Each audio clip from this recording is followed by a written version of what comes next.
Hello, everybody, and welcome. It is wonderful to have you here. We're going to give everybody just a few minutes as they continue rolling in.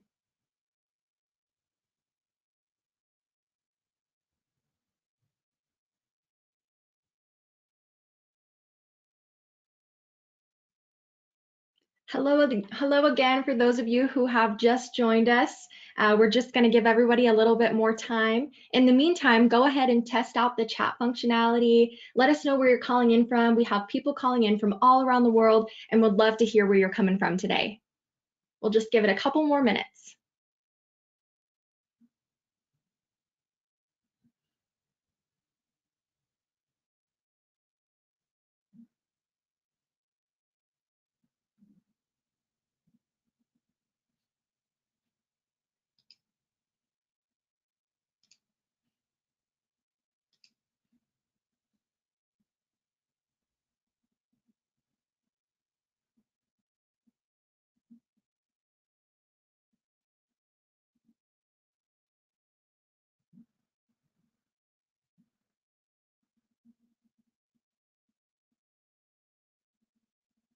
It is great to see everybody on here today. We are super excited for this highly anticipated webinar. We're just going to give it a few more seconds and then we'll go ahead and jump in.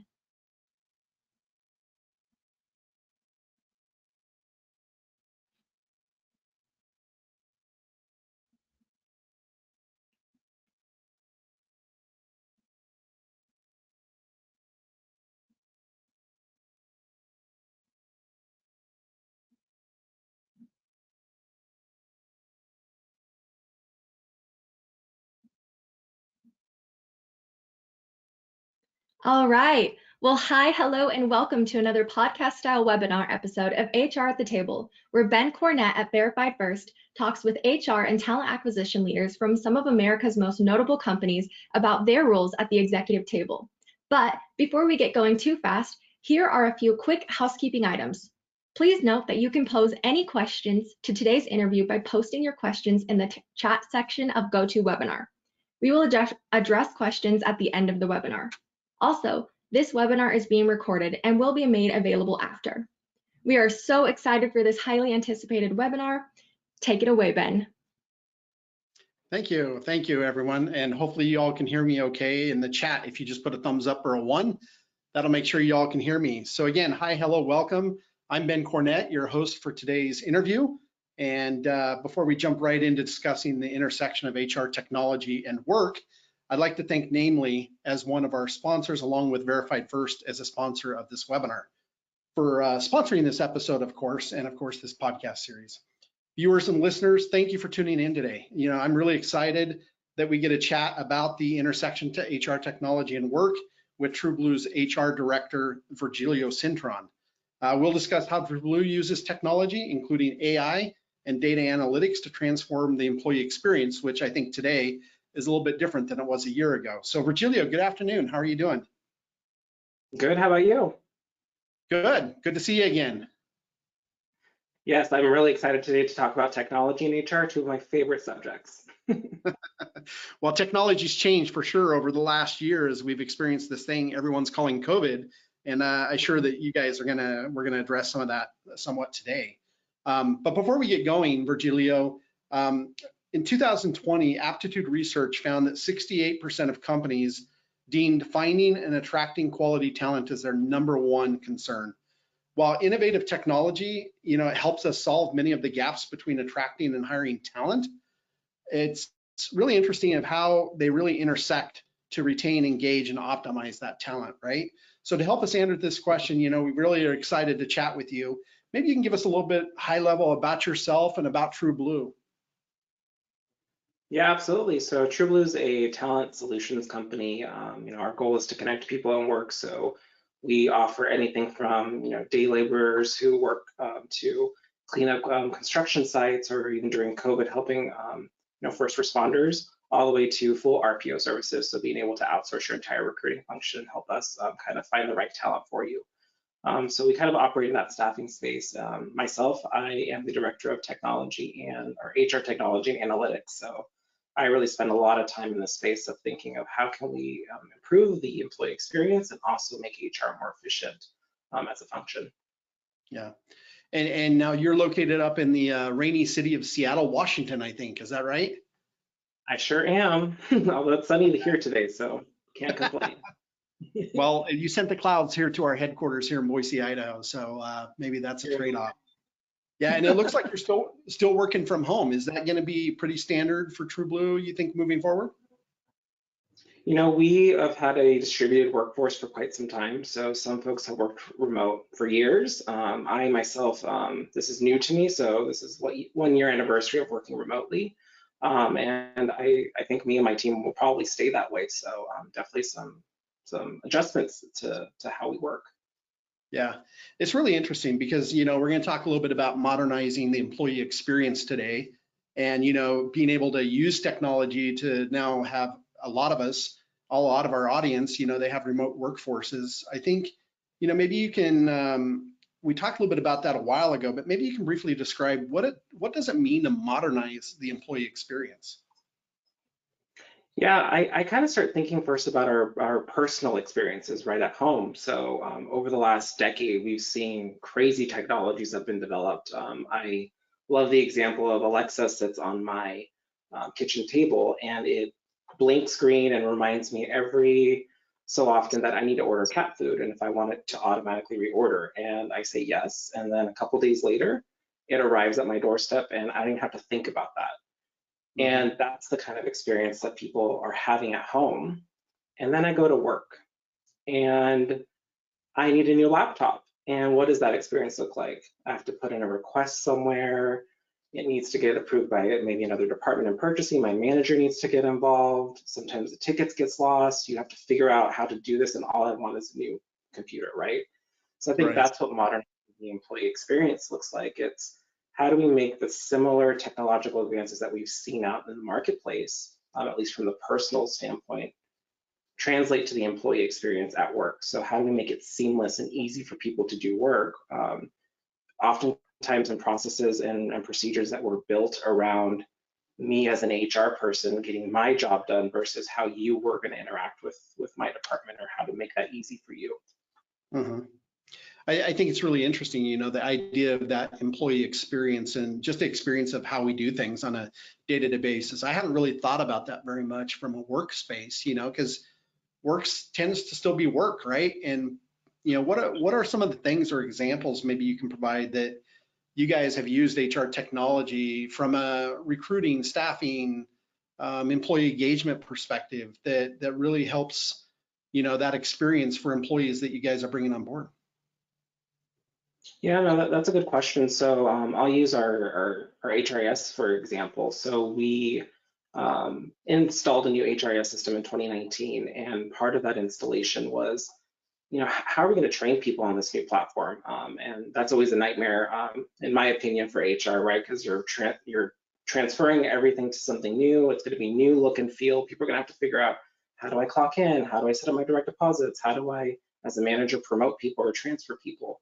And we used to have in our prior system a 100-page PDF guide. And as you can imagine, that was a popular guide that everyone wanted to read with all the links and screenshots, and some of them were out of date. So it was just not a great experience for our employees.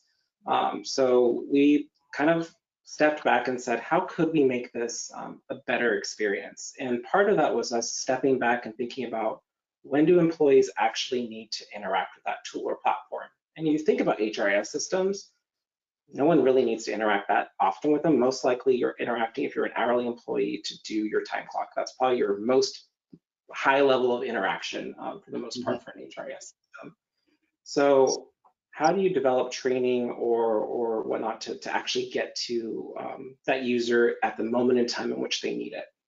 So we explored options out there, and we actually went through and implemented a tool called WalkMe. Now, WalkMe is a tool that actually sits on top of our HRIS system, and it's a basically on-demand help tool.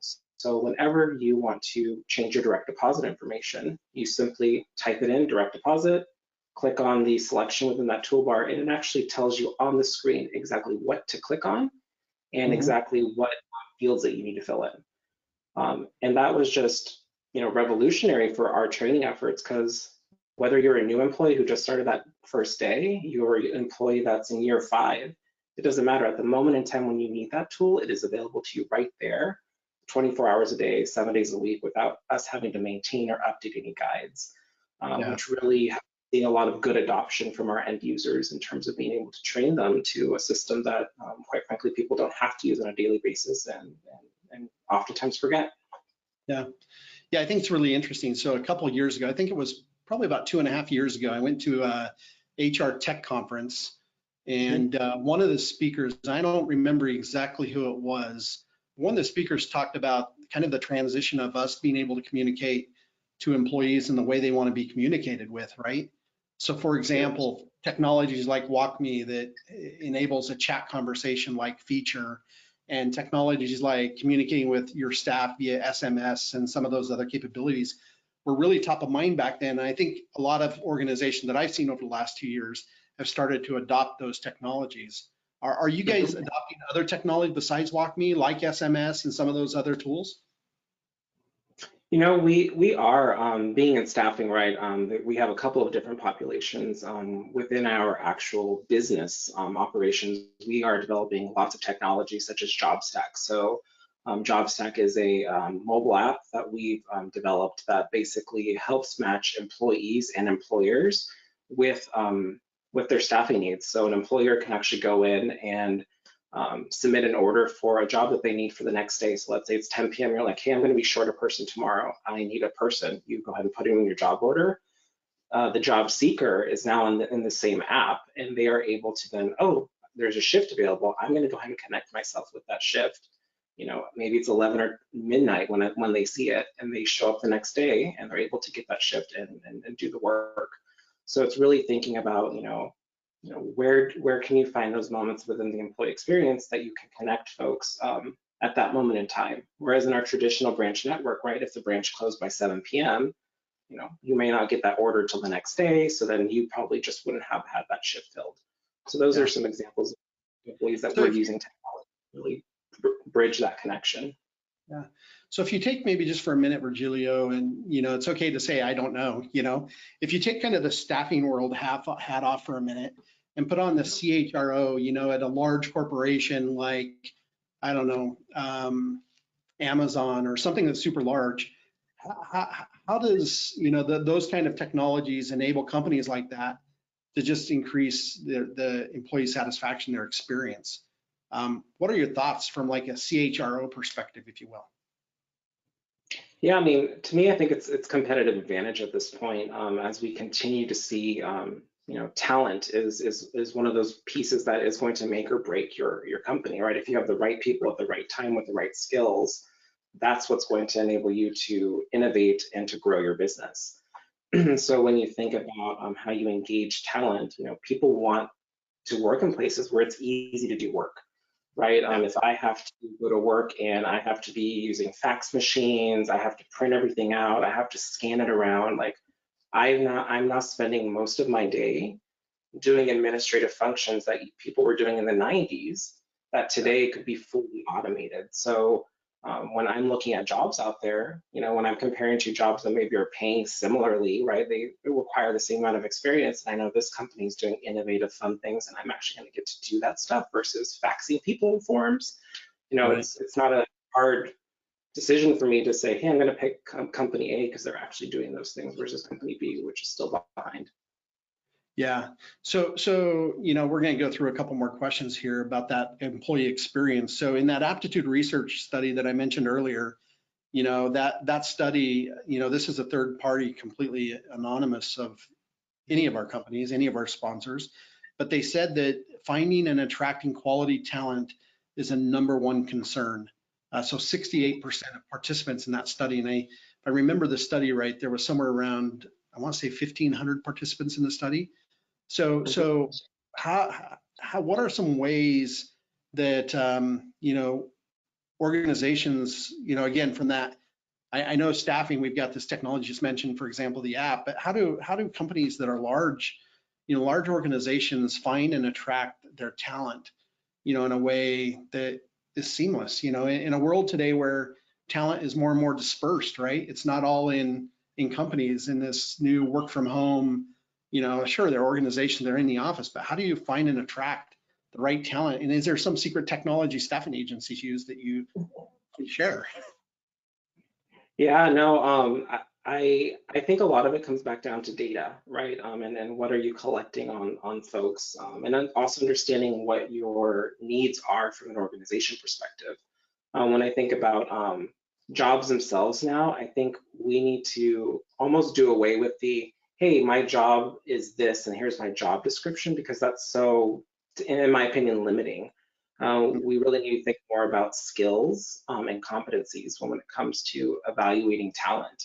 When I think about what are the skills that I'm going to need now and in the future, let's say 1 to 3 years down the road, and when I'm hiring folks, understanding that the job that they have at this very moment that I'm hiring them for is probably not going to be the same job that they're going to be doing in 3 years. And I see this all the time with job descriptions, right?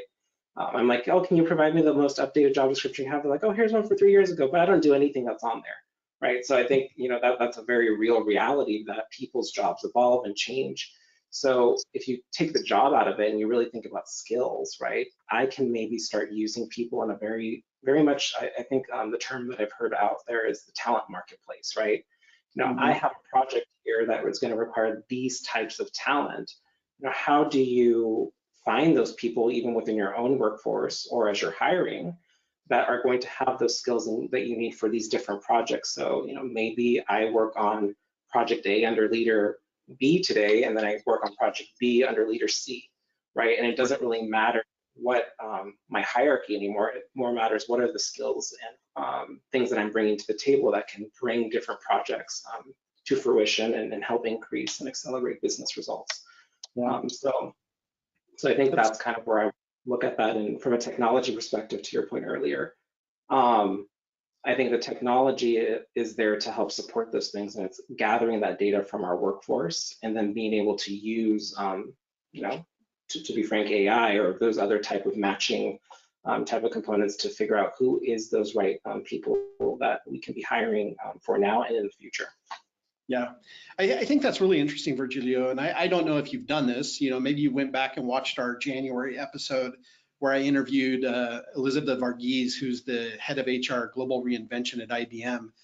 And, if you saw her interview, it's really interesting because she also talked about the idea of looking at skills and really using AI and data to be able to grasp those skills and then increase, reskill people, because the reality, as you mentioned, is their roles are going to change over time. And, skill up, I think, is a term she used. And I really like the idea of a talent marketplace that you're building. It doesn't matter if you're a staffing organization or, an Amazon or, I don't know, Albertsons or some other organization. You're still gonna have to build your talent marketplace that you can reach to. So really interesting. Yep. So COVID hit, right? And have you noticed an emphasis or, a change in modernizing the employee experience as a result of COVID? I think I have. I think a lot of companies have had to figure out, kind of to what I was talking about earlier with even my job, right? Like now I'm working in my home office space. I'm using the example right now of my whiteboard, right? In the office, I have a whiteboard in my office, and me and my team would go ahead and put together like all the different list of items that we were working on. We could check them off as a team. We could do huddles around it, and that's gone now, right? Because we're all remote, and I still haven't found a good replacement for a whiteboard, which is funny. Yeah. Maybe that's a good idea for an app or something. And I know there's a bunch of solutions out there, but I still haven't found one that I'm like, this is exactly what I did in the office and how easy it is to use. So something as simple as that. That's a really good call out for our audience.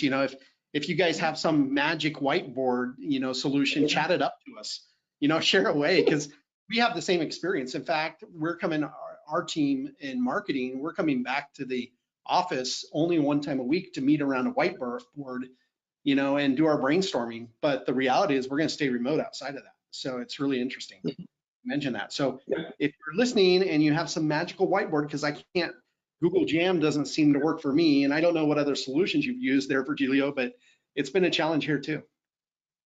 Yeah, I've tried Teams, Trello, Asana. I've tried a bunch of different solutions to try to figure out. So I mean, that's a good example of how do I collaborate with people in a different way online, and maybe recognizing that maybe I'm just gonna have to switch the way that I do that. Maybe I need to track things in this tool over here for this, and I'll do something else on this other tool over here for that. That kind of assembles and puts that together. But it's just a different experience, right? And I think too, thinking about I also think about personas too, right? I think a lot of the conversation out there has been about people going to a remote workforce, but you still have people who are in the office, right? You still have a lot of businesses where people have had just to continue working.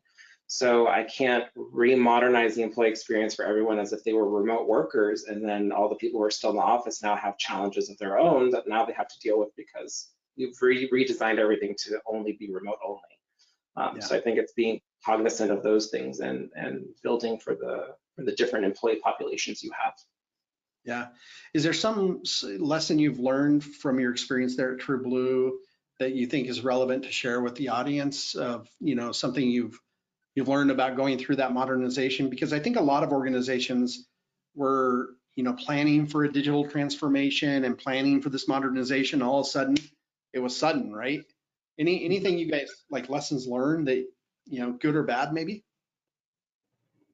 Yeah, my biggest lesson learned is that technology, which I already knew this, but this really emphasized this, is that it's not going to replace personal interactions, right?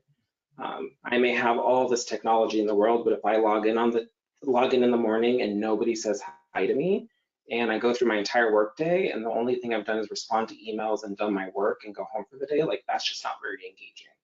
Yeah. So you need to still create that personal human interaction, and that it just takes effort, right? You can't automate that or have a bot come and tell your employee, hi, I hope you have a good day. Like that's just not going to work. Yeah. So I think that's the biggest lesson still from a remote workforce perspective, that that's just so important. Yeah. I like that. Not only do you get to tell your people hi, but you get to tell Cleo and, Cole and their dogs hi too, and Gus and some of the dogs in our family, right? Or cats or pets or kids, so it's been really interesting to have that kind of experience that normally, I didn't get in the office, quite frankly. Yep. So last HR at the table, we interviewed Chris Corneen, and we talked with him. He's the head of HR at MSI, and we talked with him a little bit about executive alignment and being aligned up with the C-level, the CEO specifically in his case. So how do you view the role of executive leadership on helping modernize this employee experience we've been talking about? Yeah, I listened to your interview with Chris, and I agreed with a lot of the points that he made around as an HR leader, you really do need to understand the business. You need to be able to talk to the business and then know how we make money, right? That really makes a partner piece. Maybe expanding upon what he said too, I also think you need to understand the business priorities, and this is where executive partnership and leadership comes into place, where if I'm working on the offboarding process and I'm trying to modernize that, but the entire business is concerned about onboarding and attracting talent, that's just misaligned, right? So whatever effort I do in modernizing that offboarding experience, like I could create alumni networks, I can create great exit surveys, it's going to be seen as a distraction, or why are you working on that when it's not something that the business actually needs? Sure. Or maybe the business isn't ready for it, right? Sometimes we have really good ideas and initiatives we want to do, but if the business isn't ready, it's just not going to get the adoption and support that we need. So that executive alignment is crucial. And also, for me, a lot of it too is thinking about, okay, well, I know at this moment in time, this is when they're going to need this particular thing. So how do I kind of weave in the employee experience within that particular conversation so that they can get behind it as well, because it's helping them with one of their business initiatives. And I think that's where that executive leadership and partnership really comes into play. Yeah, and it's really understanding the right language in the process too, and being able to speak the level of language, if you're an HR leader, that the CEOs or entrepreneurs or whoever leads the organization truly understand, or board of directors in some cases. We all speak a little bit different language. I think it's really interesting that I don't understand a lot of languages at work still. So let's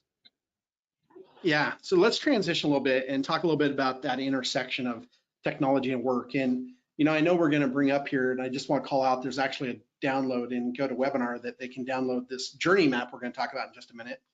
But before we share that journey map, maybe you can share, why is it that some organizations, or maybe even some HR leaders, CHROs, director of HR, VP of HR, et cetera, what are some reasons that you think they don't sometimes just don't invest in technology? Yeah, I'll take out the first one, which is always money, right? HR departments are usually not the most well funded, so that's always one of the challenges, right? We have to find the budget and do that. But taking that aside, I think the two areas that I typically see is the first one, I'll kind of call it time and experience, right? We already have full plates, and to take on a technology initiative in terms of implementation and working with a partner, and how are we going to make sure that the partner understands our needs and build something that's going to be good for our employees and not just something that works for HR but everyone else hates it. So I think that's one hesitation, and that kind of goes into the second one, which is risk. I think HR as a discipline has always been a risk mitigator, right? But you can take that to extreme, and that's what I see oftentimes with some of these technology projects. I'll give you an example. My favorite one is the employee photo. So everyone always has an opinion that we need to review the employee photo because, when they upload the photo, it might be inappropriate and someone may complain and we'll have to investigate. It'll be this big thing. Instead, let's have people send us their photo and we'll upload it for them. Right. And I always push back on that because at the end of the day, is that really the risk and the place that we want to be spending our time? Like, I don't want to be looking at hundreds of employee photos and verifying or determining if they're appropriate or not. Let's set out some expectations, have our leaders set that expectation, and allow employees to do that on their own. And if something comes up, then we can have conversation, provide feedback, and make it right. So I think oftentimes we can get into this mindset of like, that's too risky, that's too risky, that's too risky. But the nature of being in business is to take risks. Of course, there are many risks, but we still have to not get too risk averse within HR. And I think sometimes that bogs down the HR technology projects or being able to move forward with something. Yeah, I think that's really, really good because, Chris, in his last interview last month, he talked about that as well, right? There's kind of a balance. You have to walk that fine line. If you're in business to make a profit, and there's certain risks that, okay, we've mitigated this, but we've never been sued over 20 some years, never been sued. So what point are we closing off the capabilities of the business by not finding that balance? I'm not saying we go do stupid stuff and we all get sued, but I think it is something you have to consider as an organization, make those business decisions. I also think it's interesting you mentioned implementation, and we have a question from the audience from, I think it is Olnea. So if I butcher your name, I'm so sorry. It says, her question's, when integrating HRIS platforms, what are some of the best practices you keep in mind? And I think that's kind of relevant to the idea of the integration implementation that we just talked about, as being one consideration of why you don't do it. So what are some of the best practices from your experience here, Virgilio? Yeah, there's really two school of thoughts around implementations and especially integrations. So my thought is I would prefer to purchase multiple different platforms and have those platforms be the best in class, right? So if I want an employee engagement platform, I want that to do everything that I needed to do for my employees, versus trying to buy one big platform that does it all, right? Other folks have that different approach, right? You want a platform that can do everything, it's in one, it's easy for employees to go to. So I think it depends on kind of that strategy, but either way, when you get to the data integration piece, I think a lot of times it just comes down to data quality and how much have you spent the time doing the work around what are the outcomes that you're expecting out of all these different systems, and before you start integrating them, understanding, do I have the right data and the right way in which to do the analysis on this, or have I gone overboard? Like, am I collecting way too much data that I don't need? Am I collecting too few data points? And how am I going to maintain that data quality? One thing, even in our current organization, right, we have a open field for business title, which is separate from our job. And we've struggled with that because you pull a report and you're like, oh, okay, well, this has an extra space, this one has an extra thing, this one has this other thing. So I spend more time cleaning the data than I get to do analyzing it. So it's figuring out, you know, how do you systematize things in a certain way and really get down to that that data quality, which is what's going to be the crucial piece in integrating to all these different platforms and being able to tell that story. I think that's really, really interesting. Hopefully that helps. Again, Olna, I think it is, Olna, maybe. There's another kind of question somewhat related to the idea of taking the data. You know, when you talk about data, and we talked a little bit earlier, Virgilio, about skills, and I know this is a question from the audience, so it's okay to say, well, that's a good question, I don't know. You know, how do you implement the idea of meta skills, you know, data from skills into the organization or into the systems that you can actually use as actionable data points, if you will? Any suggestions there or ideas? Yeah, so it's an idea that we're currently working through. Actually, I had a meeting earlier this week to talk about how we were going to roll this out, but we are going to start collecting, you know, specific skills. And one of the challenges with skills is that there's hundreds of skills out there, right? So you like, what are you collecting? How are you actually going to use all this data, right? If I just put it out open and everyone's like, here are all the skills I have, I can basket weave. That's lovely. I'm so happy that you can basket weave, but that has no relevance to anything here in the business. So what we're actually going to do is we are going to come up with a list of skills that we've identified based on the different jobs that we have and some of the future skills. And it's going to be a drop-down list. And we're going to have employees actually provide us which of those skills they believe they have and what their proficiency is at it. And we're going to now empower managers during their mid-year check-ins and their year-end reviews to go through those skills with the employees and, you know, start having some of those conversations. Hey, it looks like in communications, you said you rated yourself as a 5. Tell me more about that. Like, you know, what kind of projects have you worked on? What are your skills? Or you could also, as a manager, say, hey, like I see you put a 5, but here's my experience with you. I think you're closer to a 3. Let's talk about that. Let's figure out how we can get you to that 5 that you're looking for. So I think that's where we're using some of that skill piece and trying to figure out, once we have that data, you know, how can we start then matching it back to jobs and helping make some talent decisions around it. Yeah. So, you know, I want to transition a bit, and you helped us, or you provided us with kind of a journey, if you will. Maybe we can share that in just a moment and maybe help us paint a picture, you know, where all this data comes into and how you've capitalized technology and modernize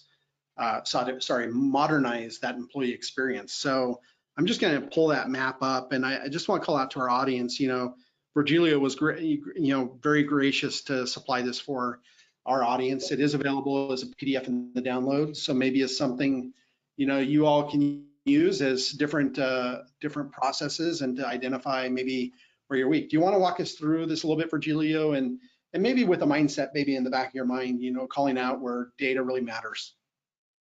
Yeah, no, I'm happy to.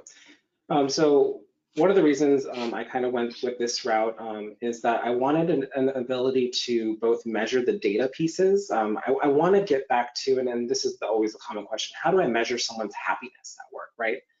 It's hard to quantify that or measure, you know, some really generic thing like that and tie it back to our programs and behaviors. So one of the things I did here was I created this and looked at how could we, in this case, it was the employee experience journey, go through all the different moments that matter or important employee events and kind of determine how are we doing there and where do we want to be.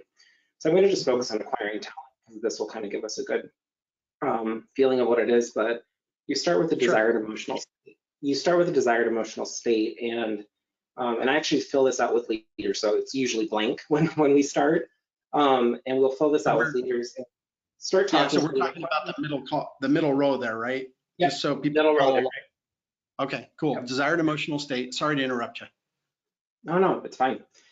So we start off with like what is the desired emotional state for acquiring talent? So in this case, we're saying we want talent to be excited about this opportunity, and we want them to think that they're going to be successful here, right? Those are the desired emotional states we want our employee, or at this point, it's really our candidates feeling about the job that they're applying for. So we start working back from there onto the other rows and figuring out, okay, well, if we want them to feel that way, what are the questions the employees are going to be asking in order to feel that way? So in this case, who is TrueBlue in this case, right? Is this a good opportunity? Do I know people there? So these are the questions they're going to be asking. What are some of the employee actions? They're going to be doing some company research, looking if they have connections, and eventually we want them to say yes. When we get to manager tasks, they're going to be doing the interviews, they're going to be reviewing employee referrals. When it comes to policies, processes, and technology, applicant tracking system, if you have one, company website, LinkedIn, they're going to be utilizing some of these platforms in order to do the acquiring of talent. And this also refers to HR, right? We're going to be using some of these platforms as well to find the people. And last but not least is the insights. And that's where I think this entire thing comes together, especially with the data piece. So this is where we're going to say, how are we going to measure to know if we're, one, getting to that desired emotional state, and two, how we're doing with all these other programs or things that we've put on here. So some examples in this case would be brand strength, pipeline, time to fill, offer rejection rate. And again, these are just some examples. So what I like to do is spend some time here thinking about, if we look at employee questions, for example, is this a good opportunity? So if an employee is going to be answering that question, we need to be providing something to them to do that, right? And that method is probably going to be some really good information on our career site.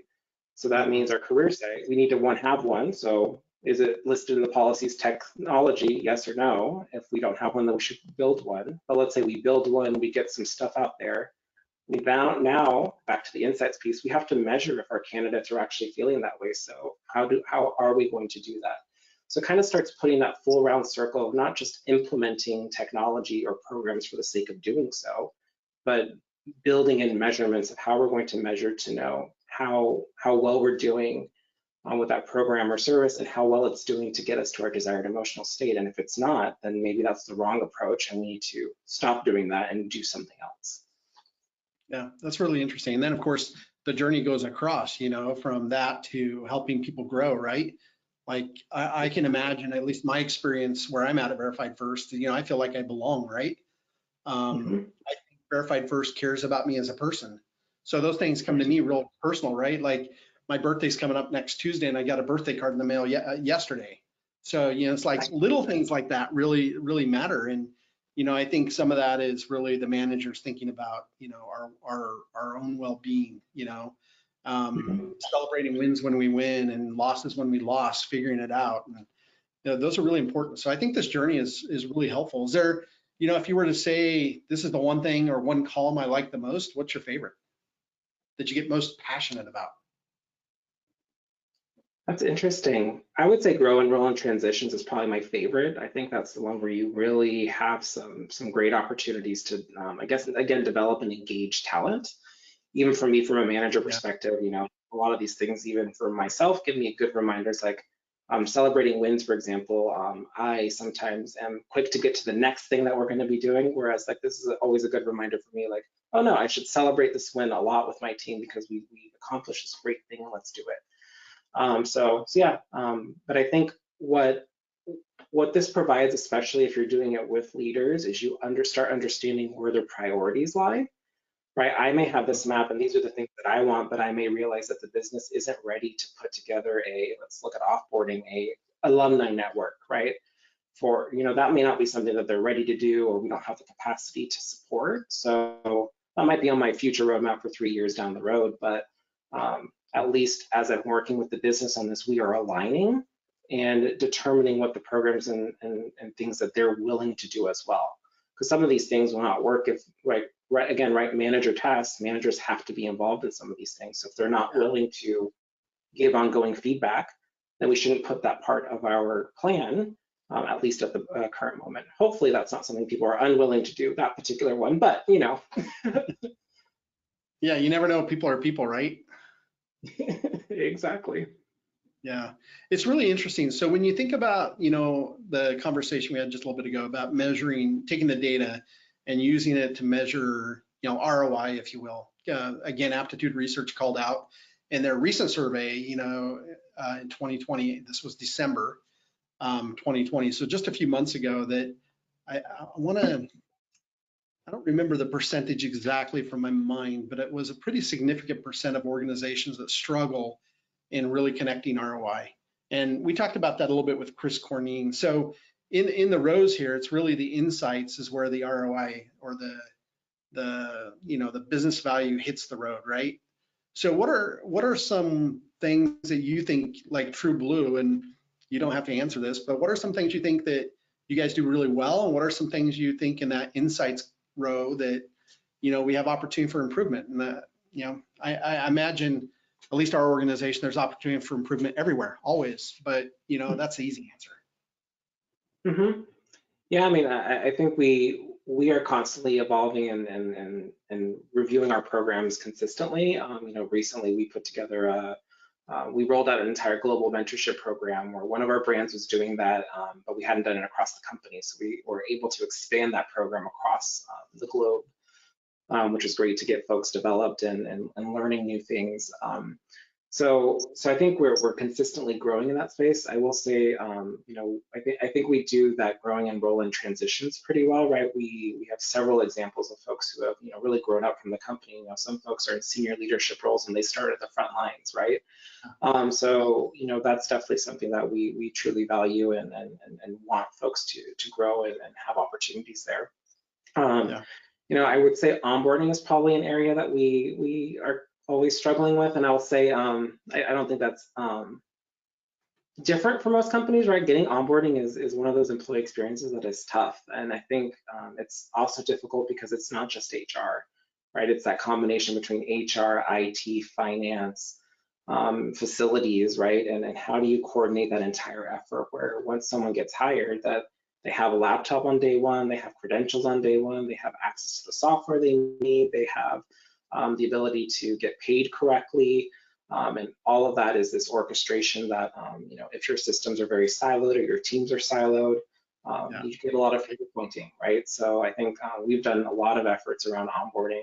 We still have a ways to go, but we've definitely had to use technology for some of those, to solve some of those pain points and help people have a great day one experience. So that's still a work in progress for sure.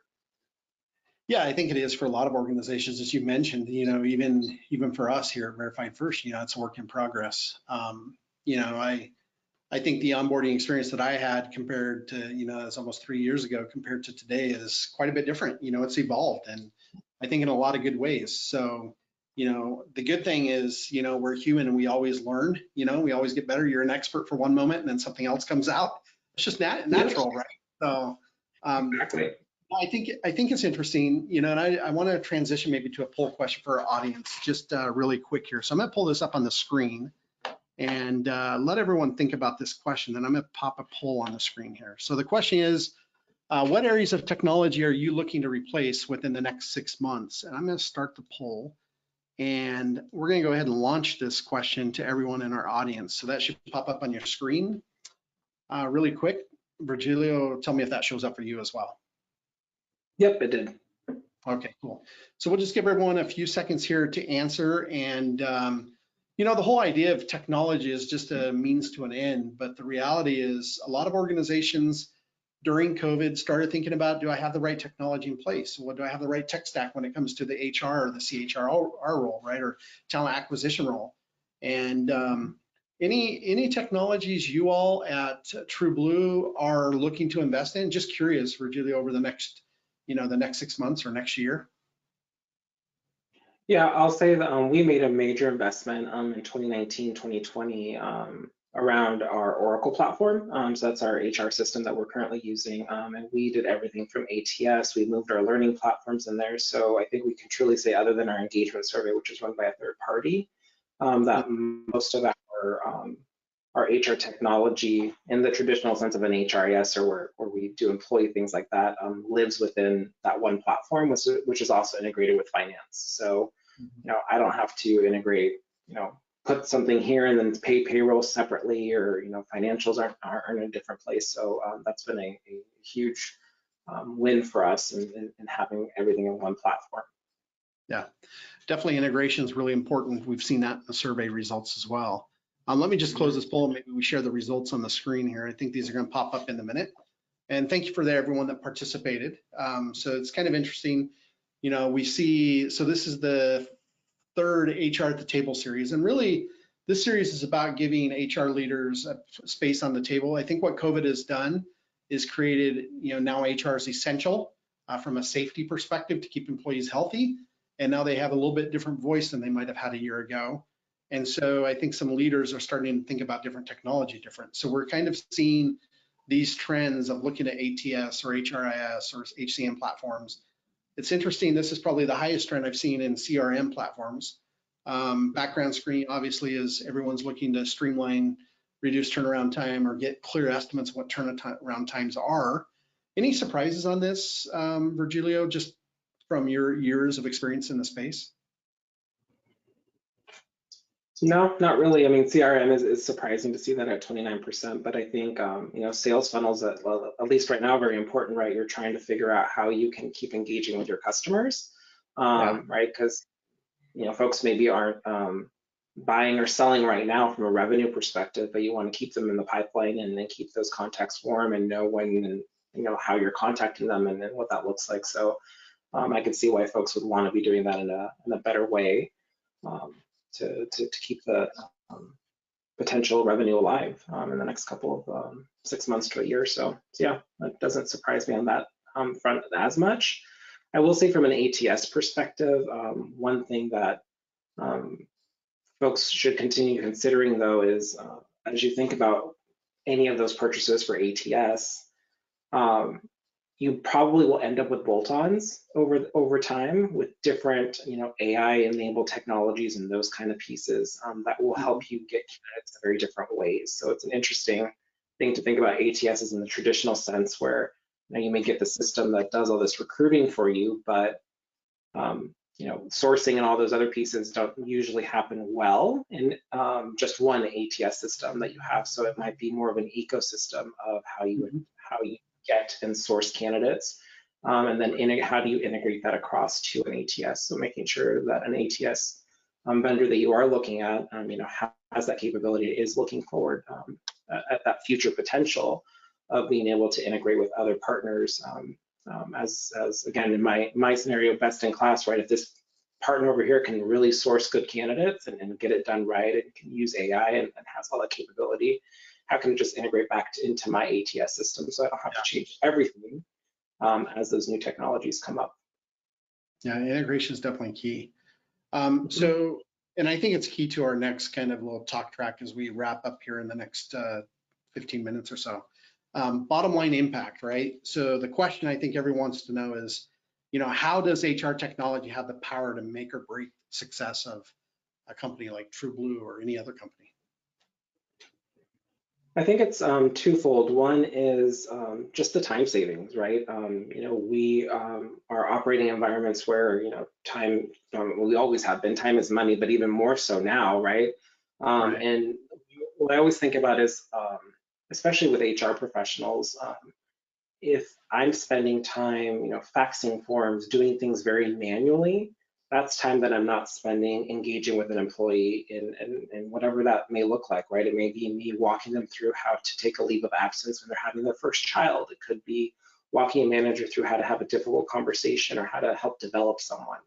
And that's the space where I would prefer my teams to be spending their time versus filling out a verification of employment. So that's kind of where I see technology helping give more time to those HR professionals so they're actually spending time with our employees and managers to help further some of those people initiatives.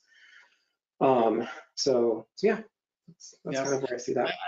Yeah, I think it's really interesting. Chris Green mentioned a little bit about, you know, getting rid of the admin work, letting technology do that for you. I think that's really, really valuable. So, you know, obviously technology isn't the end all be all, you know, it's a tool, if you will. How does employee experience in your mind, Virgilio, how does that impact ROI? You know, in what ways can that impact ROI? Specifically, I think you can get to some metrics like attrition or productivity, and you can kind of get those back to dollars and cents, you know, quality of your hires. So I think there's ways that you can get to kind of go back to speaking to the language of the business. But one of the things, and one of the reasons I like that employee experience journey map is because us as business leaders are also talking about the feeling that we're trying to get to and being able to measure back to that feeling, we also are bringing them into that conversation of, yes, we'll do quantitative measures, and that's absolutely a must. But there's also these qualitative measures that I think we can all agree, right?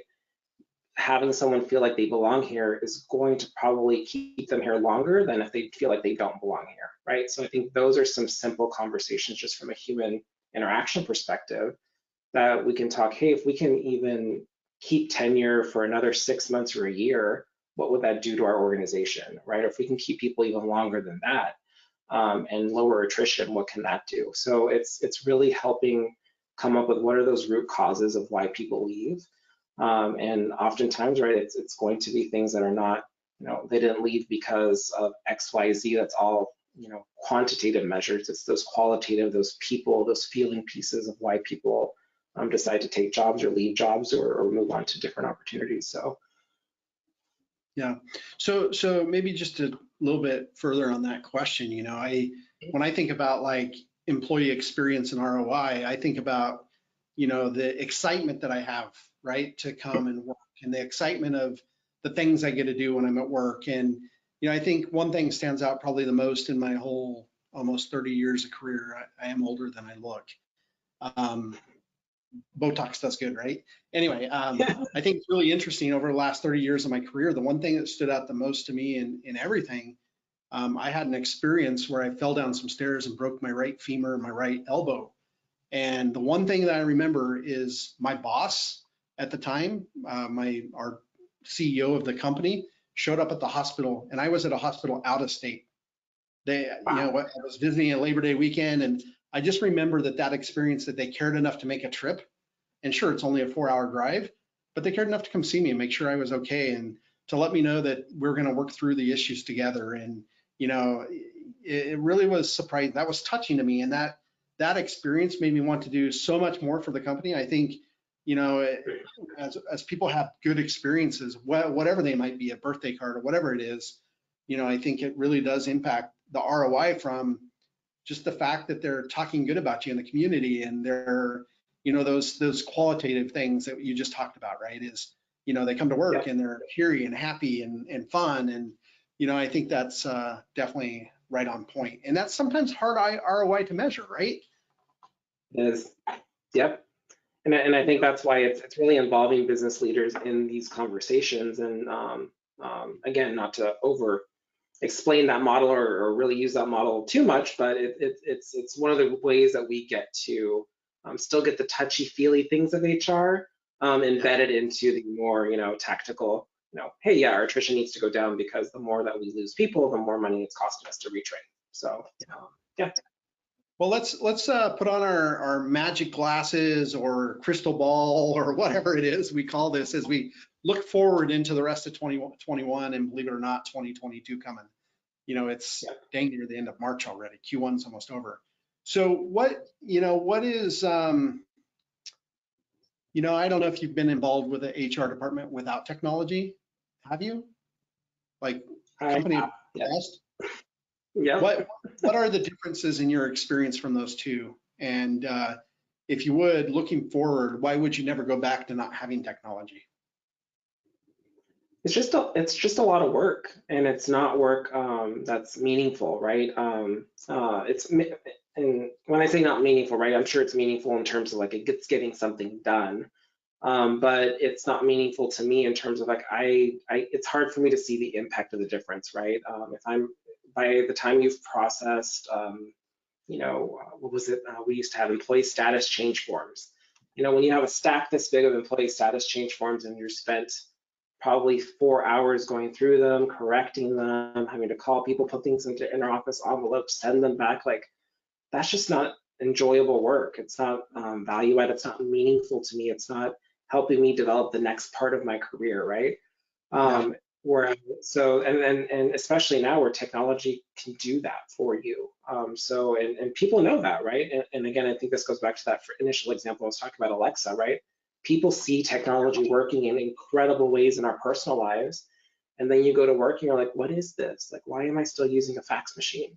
like fax machines are one of my biggest, like, why are we still using them? I get some people why they use them. Like, even now you can do an electronic service that will fax people things, or you can scan an email, right? Like, so it's a lot of those things that I don't want to go back to an HR team where I'm doing that, because I guarantee you I will be spending less time, learning about the business, talking to the business, working with them on solving problems, and more so on just making sure that the compliance administrative items get done in HR, which is just not a space that I think a lot of people are finding engaging now, and moving in the future will continue to find engaging.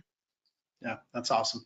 So we have another question from our audience, and I think this is from Chris. And so the question is specifically to TrueBlue. So how has TrueBlue embraced platforms like Teams to collaborate and impact the employee experience? You mentioned, I think you use Teams. I don't know if that's still the case, but how do you embrace those kind of platforms to help that employee experience move along? We're all trying to figure that out. Yeah, so we've been really utilizing Teams for a variety of, of methods. So Teams was newer, I want to say, right when the pandemic started. I think we were already in that transition phase anyway. So we've really utilized it in terms of even leadership cohorts that we have. We're utilizing it in the sense that people can collaborate on there and whatnot. And Teams is a good example of an integrator. I'll talk about this leadership program, for example, that we just launched. The first page kind of has links and resources. The second page has a file folder, right? So all the files are all shared right there so people can access them. The third one is actually a Yammer group, so it's attached directly to a Yammer group. So the Yammer can actually sit right there and people can interact within that same platform or channel, but it's all bundled in one place together.